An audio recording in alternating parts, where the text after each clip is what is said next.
जिनको भ्रामक लिखना नहीं आता है ऐसा पोस्टर बना के उसके नीचे बैठ कर के एक प्रेस कॉन्फ्रेंस में रूप दे करके दावा कर रहे हैं। 5 कैमरामैन को बुला करके तरस आती इनकी बुद्धि पे। मैं तो इनके साथ बात नहीं भी करना चाहता हूँ। कीचड़ को पत्थर मारने कोई औचित्य नहीं है, पर कुछ भ्रम की स्थिति पैदा होती है।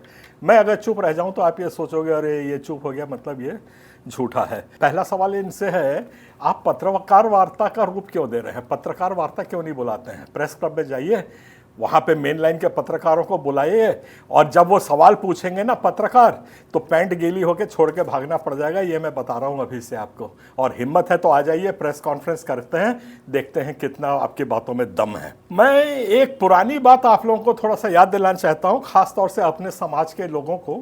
ये जो सचिव है, इसकी बड़ी भारी वैमनस्यता थी पीसी सिंह, जो हमारे पुराने मॉडरेटर थे।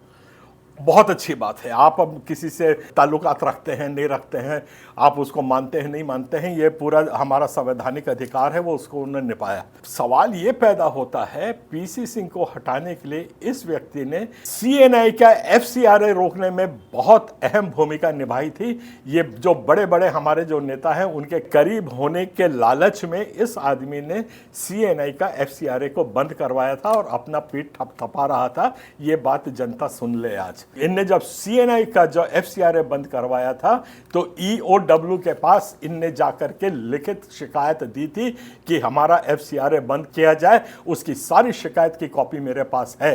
उसको मॉडरेटर को तो अरेस्ट करा दिया, बहुत अच्छा किया, उसमें हमें कोई लेना देना नहीं है क्योंकि मैं वैसे भी इन सब बातों में नहीं हूं। पर मुझको पीड़ा एफसीआरए बंद कराने की तो रहेगी। ये मलाल इस आदमी के विरुद्ध तो मेरा रहेगा ही रहेगा कि आज तुमने हमारी एक संस्था का एफसीआरए रुकवाया है। अभी जो एफसीआरए हमारे सीएनआई को मिलता है, सीएनआई कोई एक सचिव की बपौती नहीं है, वो सीएनआई मेरा भी है। अभी जो सिर्फ एक एफसीआरए रह गया है वो है एचबीएसएस नाम का। ये जो पैसा आता है एफसीआरए का, ये सोशल सर्विसेज के लिए आता है, जिससे सोशल सर्विस हर चर्च की संचालित होती है। अब मात्र हमारे पास यही एक फंड रह गया जिसके द्वारा आज सीएनआई चल रहा है। और ये तमाशा ये कर रहे हैं कि सोशल सर्विस का पैसा ला करके अपने डायसिस के ऑफिस में चर्च लगा रहे हैं, जहां पे धर्मांतरण का खेल चल रहा है। ये सचिव को मैं, नितिन लॉरेंस को मैं खुली चुनौती देकर के पूछ रहा हूं, क्या डायसेशन ऑफिस के ऊपर चर्च नहीं चलता है? क्या वहां दुआ प्रार्थना करके आप धर्मांतरण नहीं करवा रहे हो? तो ये धर्मांतरण का डर किसको दिखाते हो? दोगली राजनीति करना, ये सबको आप छोड़ दीजिए। एचबीएसएस के एफसीआरए का काम जो होता है वो सोशल सर्विस में लगाया जा सकता है, ना कि किसी चर्च को चलाने के लिए, ना कि वो किसी वहां पे धर्मांतरण में लिप्त होने के लिए ये जगह दी जा सकती है। इस बात को अच्छे से समझ लीजिए। ये तो हमारे समाज की बात है, इसलिए मैं चुप रहता था कि हटाओ। पर जिस किस्म से तुम मेरे ऊपर गिरे जा रहे हो तो मैं थोड़ा था जवाब भी दे दूं कि ये एफसीआरए का मिसयूज कौन कर रहा है, आज सेनेट को तो जवाब देना पड़ेगा। उस वक्त इस आदमी ने फोटो खिंचवा के दुनिया भर में वाहवाही लूटी थी एफसीआरए बंद कराने के लिए, अपने पीठ थपथपाया था। ये सारे प्रमाण मेरे पास हैं, भूल में मत रहना। मैं चुप रहता हूं, इसको मत सोचना कि मैं बेवकूफ हूं। और एक मैसेज मैं देना चाहता हूं, गाउन पहन के जो हमारे पादरी लोग धनाधन इधर आते हैं, आप लोगों ने शायद गाउन की पवित्रता को नहीं समझा है। गाउन की पवित्रता से आप राजनीति चमकाएंगे, किसी को तुच्छ दिखाएंगे, किसी के विरोध में काम करेंगे, किसी को अपमानित करेंगे। यह अधिकार इस गाउन ने नहीं दिया है। गाउन छीनने में देर नहीं लगेगी। ये याद रखिए, जो फोरम है वो अपनों के लिए लड़ता है और ये आदमी है जो अपनों से लड़ता है।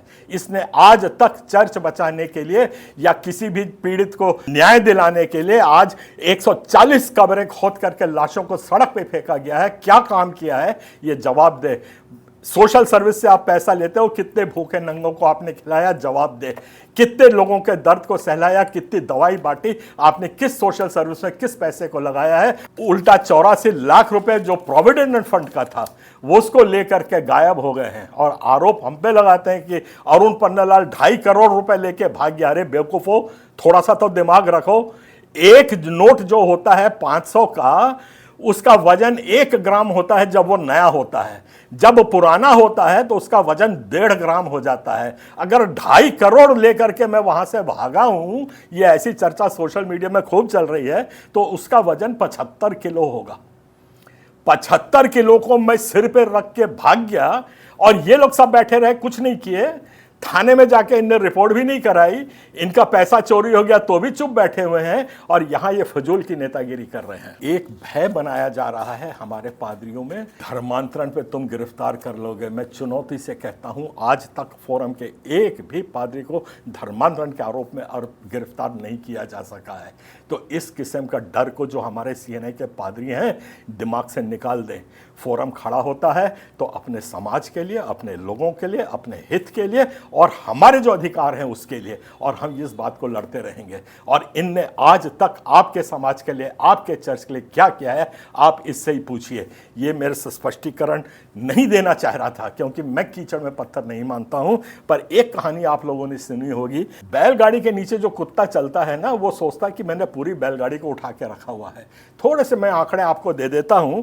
छत्तीसगढ़ डायसिस में आज 25,000 सदस्य हैं, जिसमें से सिर्फ मात्र 15,000 लोग वोट देते हैं पूरे छत्तीसगढ़ सीएनआई डायसिस से। ये 15,000 वोट तक को तो प्रभावित कर नहीं पाता, और हमको जो हम लोगों ने अपनी क्रिश्चियन पार्टी बना के 1,00,000 वोट संग्रहित किए हैं, हमें स्वयंभू बोल रहा है।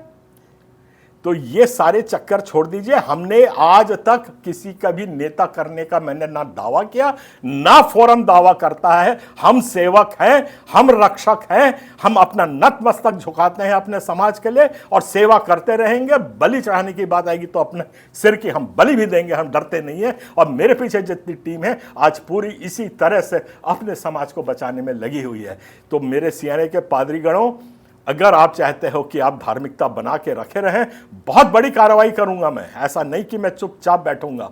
ये आप लोग ये सब हरकतों से बाज आ जाइए। मुझे बस इतना ही कहना था।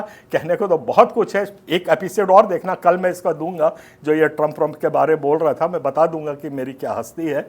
आपको फिलहाल के लिए इतनी जानकारी देता हूं, विचलित मत होइए, कोई डरने की जरूरत नहीं है। मेरी कमीज आज तक बिल्कुल साफ सफेद है, एक भी कीचड़ का दाग नहीं है। चाहे वो मेरे आचरण की हो, मेरे पैसे की हो, चाहे मेरे इनकम टैक्स की हो, चाहे मेरे कारखाने की हो, उसमें जो चाहे कितना करे, मैं ईमानदारी का रेनकोट पहने हुआ हूं। कभी कोई कीचड़ चिपक ही नहीं सकता है। इससे आपसे विदा लेता हूं। इधर उधर विचलित होने की जरूरत नहीं है। शांति बनाए रखिए। समय बहुत गंभीर है, हमको मिलजुल के आज लड़ाई लड़नी है, एक दूसरे से नहीं लड़ना है।